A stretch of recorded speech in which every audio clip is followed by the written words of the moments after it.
Assalamualaikum warahmatullahi wabarakatuh. Selamat datang di YouTube saya, Syekh Hasim. Teman-teman yang dirahmati Allah, dalam kesempatan kali ini kita ingin membicarakan mengenai media pembelajaran dan juga beberapa hal yang perlu diperhatikan gitu. Media pembelajaran teman-teman harus dipilih berdasarkan tujuan instruksional, di mana akan lebih baik jika mengacu setidaknya ada pada 2 dari 3 ranah kognitif, afektif, dan psikomotorik. Hal ini bertujuan agar media pembelajaran itu sesuai dengan arahan dan tidak melenceng dari tujuan. Nah, media pembelajaran ini teman-teman, ini juga bukan hanya mampu mempengaruhi aspek intelijensi siswa, namun juga bisa mempengaruhi aspek lainnya, yaitu sikap dan perbuatan. Media pembelajaran dipilih karena yang pertama praktis, luas, dan bertahan. Media pembelajaran yang dipilih tidak harus mahal ya, selalu berbasis teknologi kalau bisa. Pemanfaatannya mengarah pada manfaatan lingkungan dan sesuatu yang sederhana, namun secara tepat guna akan lebih efektif jika dibandingkan dengan media pembelajaran yang mahal dan rumit. Media pembelajaran itu seharusnya simpel dan mudah dalam hal penggunaannya, harganya terjangkau dan dapat bertahan lama, serta dapat digunakan secara terus-menerus.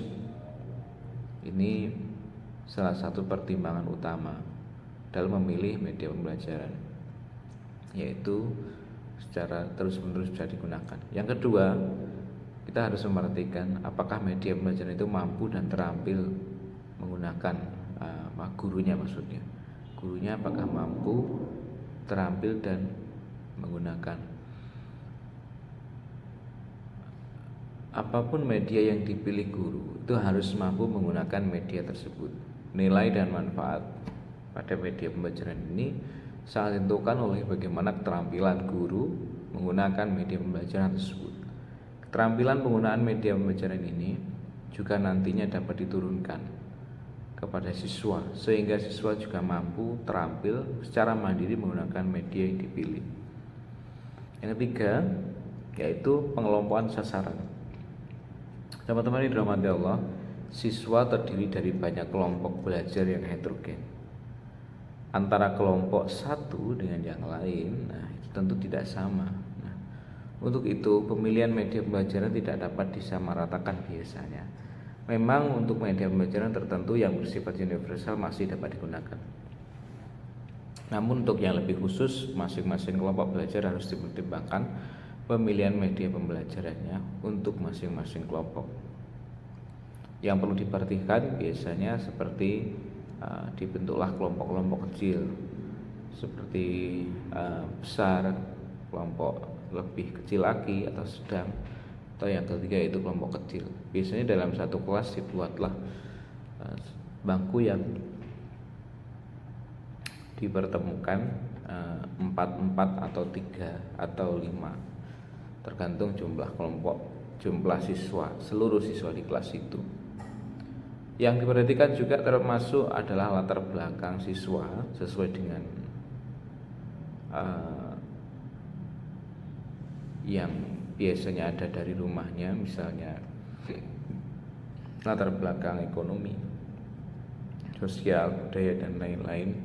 Itu juga perlu diperhatikan dalam memilah-milih siswa.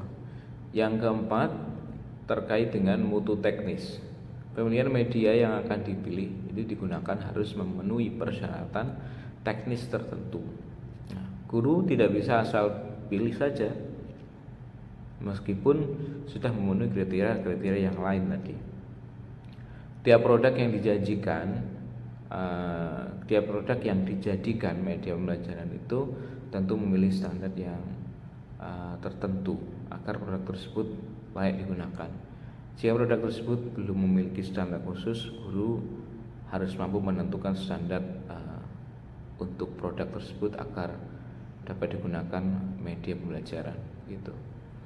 Biasanya kita konsultasi juga ya sama teman-teman pengajar yang lebih berpengalaman atau pernah juga mengalami hal yang sama begitu, supaya benar-benar ini media pembelajaran yang digunakan oleh guru tersebut tepat guna dan supaya pembelajaran lebih mencapai tujuannya.